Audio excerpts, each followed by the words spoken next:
name's Crystal. Welcome to my YouTube channel. Welcome old subscribers, welcome new. If you like my videos, please press the like button and please do subscribe. Alexa, what's the time, please? The time is 6:44 p.m. Now, right, I haven't taken Max out for a walk yet, and this Charlie bloke gets on the field just before 8 o'clock. And then it looks like a nice spectacle. You have boats on the water, sometimes like air balloons in the sky, and everything looks nice and appealing. And you might feel happy, but I'm not going to lower myself and degrade myself, and I don't know what is expected of me. Coercive, controlling behaviour, making someone feel so bad and horrible about themselves that they get involved in drugs, drink, and even, sex.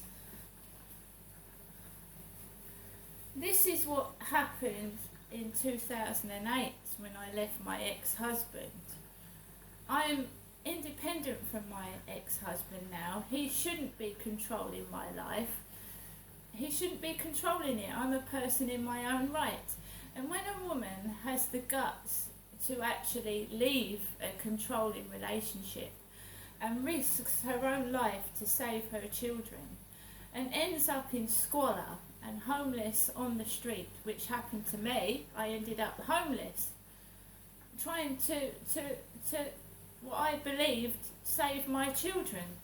And it was all taken out on me, and I lost the home that I lived in, I lost my children, and I had to start all over again.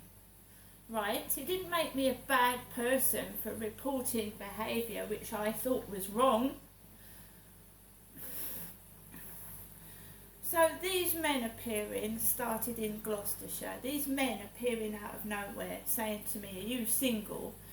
And I stupidly would say yes. And then they'd come back to my flat and start being sexually aggressive, including in front of my child, in front of my 2.5-year-old. They didn't care, these men. They didn't give a fuck. They were using me for entertainment purposes and just hurting me as well, sometimes violently. Right? I know the police do nothing. I've watched that Brian Harvey video where Brian Harvey was shouting, screaming, and those police just stood there like that. Right, don't get me wrong, I'm not getting at Brian Harvey, but Brian Harvey is showing a point and getting a point across. He was yelling, he was shouting, he was probably frightening people down that street, the way he was yelling and screaming and shouting down the road, "Cocksuckers." There was probably children walking up that road. And all I could see was police ignoring his behaviour and just folding their arms. That's all I could see on that video. What does that show you? That the police, they don't need to stand there. They were watching that. Watching it. If someone acted like that down the road, someone would call the police and have them taken off. That's the truth. You can't shout at people and swear at them like that. These people probably, you can get things across in a polite manner. You can knock on the door and say, "I'd like to speak to somebody." You don't yell and shout at people. It makes you look... That looked aggressive to me. Aggressive, that's all I'm saying. Don't get me wrong, I like Brian Harvey. I know he's been fighting his cause. But I just saw a desperate man yelling and no one helping him. That is what I saw. Police just ignoring him. He needed help. He needed help. And everyone was just stood there ignoring him and even goading him to behave more like that. They were goading him to behave like that. Right. So I've been round my mum's today.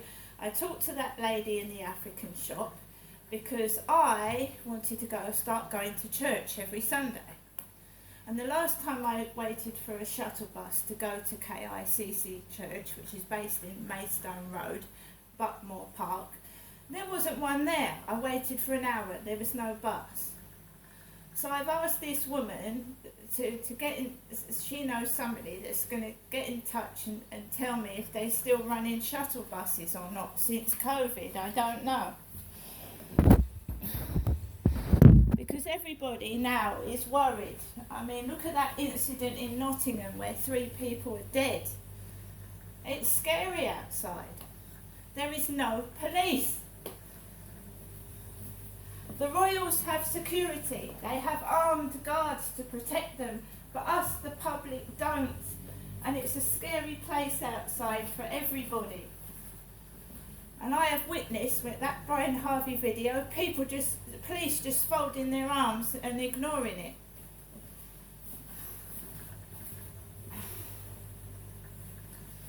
So, I spent, from 12 o'clock-ish to about 4:45 around my mum's.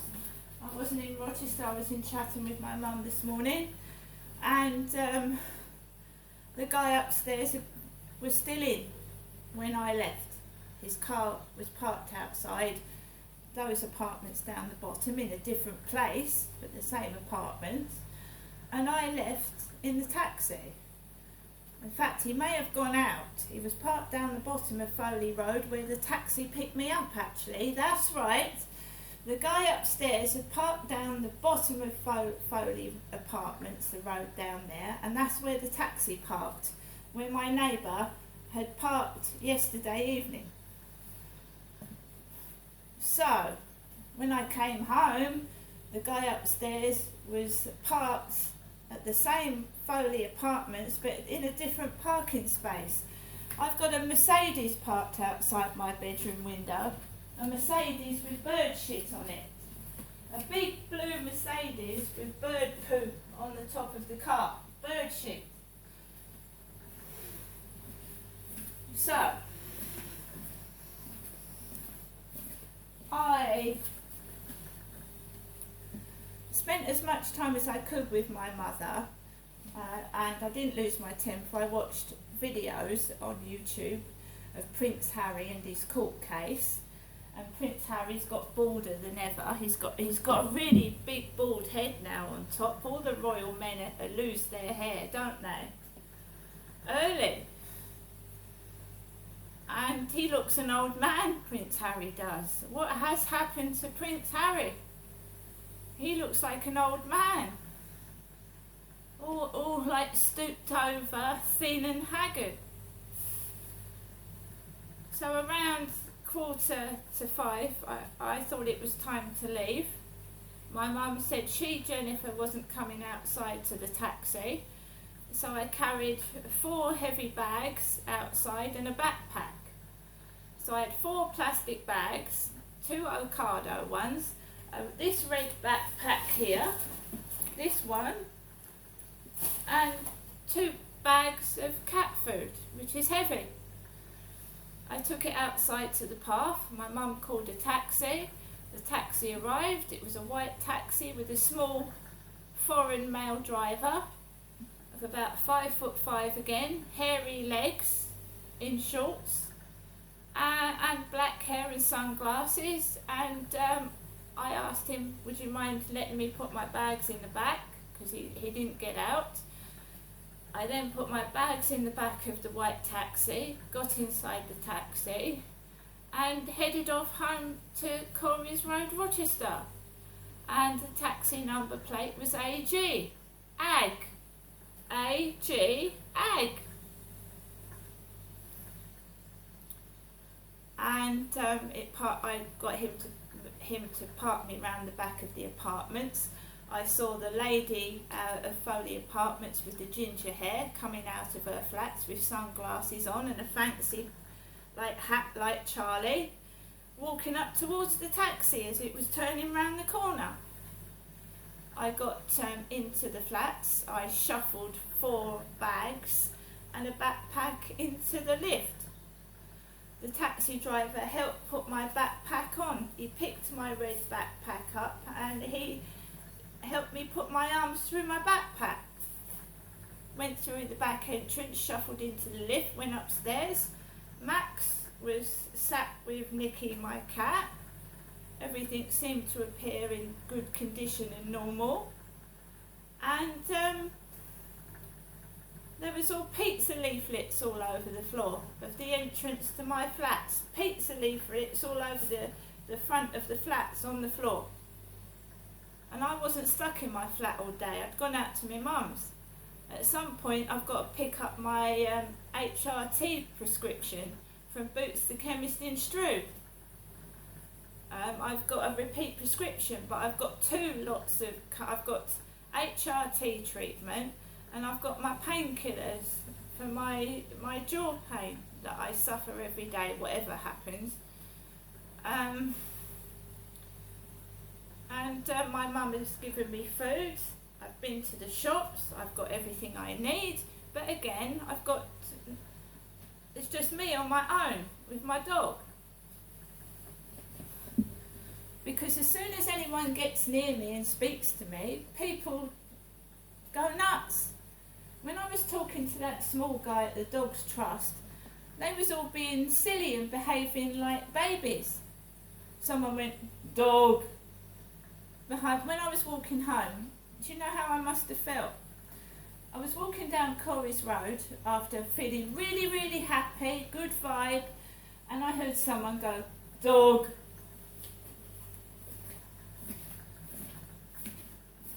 They do it behind my back, they don't say it to my face because they haven't got the guts to.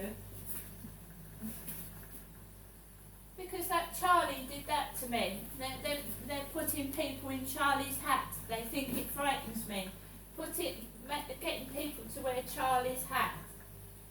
A hat that looks like Charlie's. They try and frighten you see.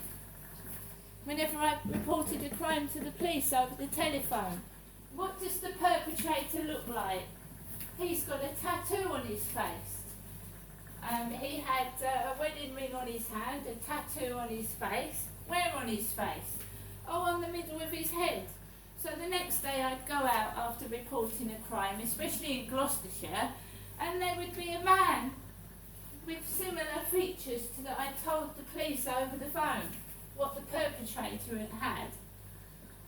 It's the first thing they say when you report a crime, like someone has attacked you sexually or slapped you, GBH, ABH, they ask you what the perpetrator looks like, the police do.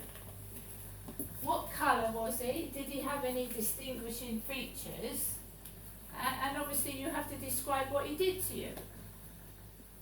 And I'm sick and tired of it. But I have witnessed, whether Brian Harvey meant to do that or not, that the police are useless. They just stand there. So if a violent criminal was walking down that street with a knife in his pocket and shouting profanities, the police would have endangered all those people down that street. All those people would have been in danger from attack because the police were just stood there with their arms folded. And there's something else I want to tell you. My health visitor in Gloucestershire, who was extremely rude to me, was called Susan Harvey. Susan Harvey with the big watch and the big boobs, very pretty lady when I had a pregnancy stomach and looked awful. Susan Harvey was a very nasty woman that threatened me in my own home. A so-called health visitor. And also one other thing before I get off, and I will speak, and no one's going to frighten me. KICC Church that I went to when I was in Lansdowne Court several times before COVID, they have a church in Hoe Street, Walthamstow. Hoe Street, Walthamstow. Now what hoe do they mean? Do they mean a garden hoe? Or do they mean a hoe prostitute? So there is a KICC church in Hoe Street, Walthamstow.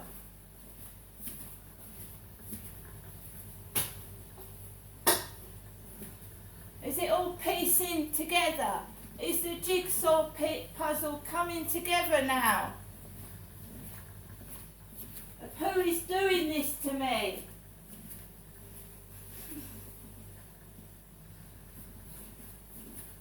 Hoe Street. Now I'm going to get on with the rest of my evening. I'm entitled to look for male company. I'm a single woman. But we're not a prostitute, we're not a slag. We're just an ordinary woman that suffered domestic violence and an abuse and is entitled to try and have a happy ever after in her diary that she writes daily about what goes on and what people do to her. And she's not a him. There was a bus going past the taxi. Mrs. Doubtfire, eh? You come and meet me and you'll see I ain't no fucking Mrs. Doubtfire. You fucking chicken. Whoever you are, stop doing it before you get caged in a prison cell. See you later.